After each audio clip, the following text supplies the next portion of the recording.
មានសួរគ្រូអញ្ចឹង project ខ្ញុំធ្វើតាក់ទងជាមួយនឹងការលក់កង់អញ្ចឹងនៅពេលដែល user ឬក៏ customer គាត់ចូលមកក្នុង homepage ដំបូងហើយដែលគាត់មើលឃើញគឺយើងមានជាមួយនឹងដង search គាត់អាចធ្វើការ search រកជាមួយនឹង product ឬក៏ផលិតផលដែលគាត់ត្រូវការហើយមានជាមួយនឹងកន្លែង sign in ប៉ុន្តែកន្លែង sign in នេះគឺខ្ញុំអត់បានធ្វើវាទេនឹងកន្លែង sale ហើយនឹងកន្លែងយើងចូលទៅមើល product ដែលយើងបាន add អញ្ចឹងបន្តមកទៀតគឺយើងមានកន្លែងប៊ូតុង mountain bike កន្លែងនេះគឺយើងអាច switch ទៅកាន់ product ផ្សេងទៀតដែលឈ្មោះវាហ្នឹងគឺ mountain bike បន្តមកទៀតហ្នឹងគឺ product road bike និងចុងក្រោយហ្នឹងគឺស្បែកជើងជិះកង់ឬក៏ហៅថា cycling shoe អញ្ចឹងគាត់បើគាត់ចាប់អារម្មណ៍ទៅលើកង់អានេះគាត់អាចមើលទៅកាន់ detail កង់អានេះគឺមិនទាំង mountain bike និង road bike បញ្ចូលគ្នាអញ្ចឹងនៅក្នុងនេះយើងអាចមើលពីកង់នីមួយៗនៅក្នុងនោះមានឈ្មោះឬក៏ model កង់និងតម្លៃរបស់វាហើយនៅក្រោមនេះគឺជា navigation ដែលយើងបានដាក់អញ្ចឹងមាន social media មួយចំនួនទៀតដូចជា Facebook Instagram និង TikTok អញ្ចឹងទី1នេះគឺខ្ញុំជ្រើសយក20ដើម្បីមកបង្ហាញដោយសារតែកង់យើងមានច្រើនអញ្ចឹងបើគាត់ចង់ទិញទៅលើកង់មួយនេះគាត់អាចចុចទៅលើហ្នឹងទៅគឺយើង switch ទៅកាន់កន្លែងដែលយើងអាចធ្វើការមើលតាក់ទងមួយនឹង detail កង់អញ្ចឹងខាងក្រោមនេះគឺជា detail របស់កង់ដែលខ្ញុំបានដាក់ចូលហើយនឹងនៅកន្លែងនេះគឺយើងមានបង្ហាញពី model កង់តម្លៃក៏ដូចជាពណ៌របស់កង់អញ្ចឹងបើគាត់ចង់ទិញគាត់ត្រូវ select size យើងមាន select size និង wear size ដោយសារតែប្រភេទកង់បែបហ្នឹងអាហ្នឹងគេហៅថាកង់ភ្នំអញ្ចឹងវាមាន wear size នេះតាក់ទងមួយនឹងវងកង់យើងមានវង 24.29 27កន្លះនិង 29 អញ្ចឹងឧទាហរណ៍បើគាត់ចង់ទិញកង់មួយហ្នឹងអញ្ចឹងគាត់អាចចុចរើស size ហើយគាត់អាចរើសវងកង់តមកគាត់ចុច add តមកគាត់ប្រកាស confirm អញ្ចឹងមានន័យថា product មួយហ្នឹងត្រូវបាន add ទៅកាន់ cart អញ្ចឹងយើងអាចទៅ view cart ដែរនៅក្នុងនោះបានអញ្ចឹងនៅពេលដែលចូលមកកាន់ view cart ហ្នឹងគឺទី1គឺយើងធ្វើការបង្ហាញនៅអ្វីដែលគាត់បានជ្រើសរើសមិញមានខ្សែកង់ក៏ដូចជាតម្លៃរបស់កង់អញ្ចឹងនៅទីនេះគឺអានេះគឺបង្ហាញអំពីកង់ហ្នឹងថាវាមាននៅក្នុង stock ឬអត់អញ្ចឹងកង់នេះគឺមាននៅក្នុង stock ហើយបើសិនជាគាត់អត់ចង់ទិញឥឡូវទេគាត់អាច sell អញ្ចឹងពេល sell គឺចូលមកកាន់កន្លែង sell នេះហើយយើងអាច remove ចេញពី cart វិញបានតែកន្លែងនេះគឺខ្ញុំអត់បានធ្វើវាដោយសារតែខ្ញុំអត់សូវយល់ពីកន្លែងហ្នឹងអត់ដឹងថាត្រូវធ្វើមិនអញ្ចឹងនៅកន្លែងប៊ូតុងនេះគាត់អាច add អញ្ចឹង add ទៅលុយវានឹងធ្វើការ calculate auto មកអញ្ចឹងបើគាត់ចង់ទិញពីរគាត់ add ទៅនៅកន្លែង estimate total នេះគឺនឹងគណនាលុយទៅតាមតម្លៃកង់នីមួយៗអញ្ចឹងបើគាត់ចង់ទិញគាត់អាចធ្វើការ scan តាមរយៈ QR code នេះអញ្ចឹងនៅក្នុងហាងរបស់យើង data ដែលយើង store ហ្នឹងគឺយើងប្រើប្រាស់ Telegram មានន័យថាគាត់ scan នៅក្នុង QR code នេះហើយគាត់ត្រូវធ្វើការតាក់ទងមកកាន់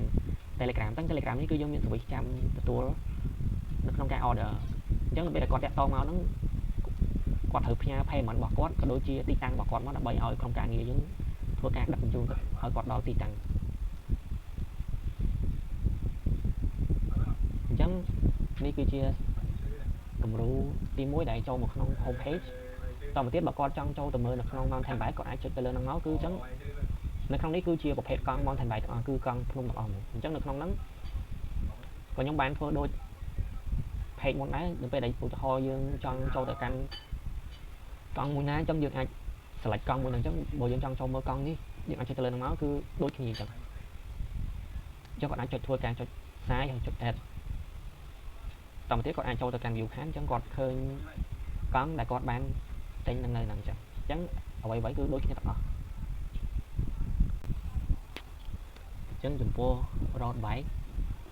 នៅពេលដែលយើងចូលមកគឺយើងឃើញតម្រង់បែបនេះអញ្ចឹងនៅក្នុងហ្នឹងដូចតែ page ផ្សេងដែរគឺយើងមាន detail កង់នីមួយៗយើងមាន model កង់និងតម្លៃនៅនឹងស្រាប់អញ្ចឹងបើគាត់ចង់ទិញកង់មួយណាគាត់អាចចុចទៅលើកង់ហ្នឹងខ្ញុំចុចលើកង់នេះជាឧទាហរណ៍អញ្ចឹងដល់ពេលគាត់ចូលមកដល់ page នេះអញ្ចឹងគាត់មានពណ៌តែដោយសារតែកង់ហ្នឹងមានតែមួយពណ៌អញ្ចឹងយើងអាចរើសពណ៌ផ្សេងបានទេ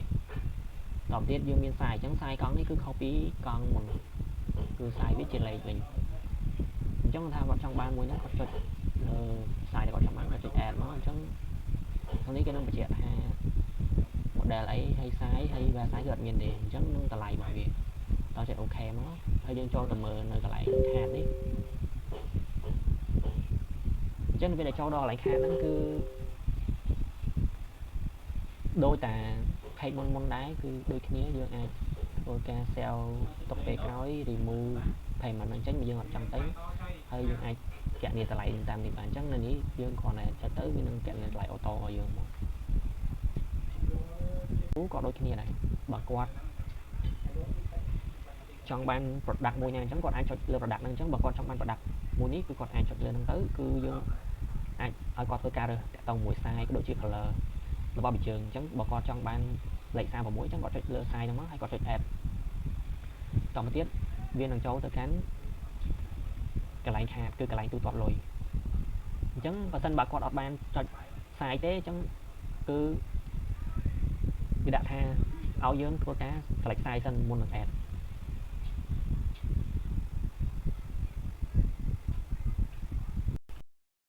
mà trong đó cứ chạy tông cho mùi năng responsive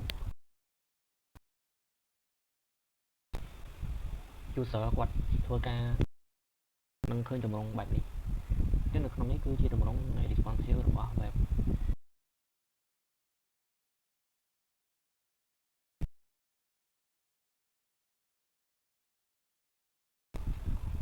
cái lại chật lối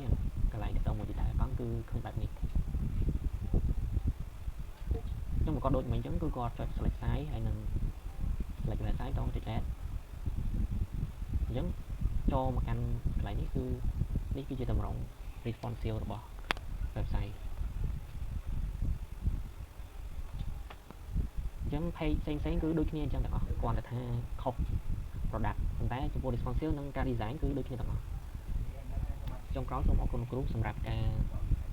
ទស្សនានៃវីដេអូនេះ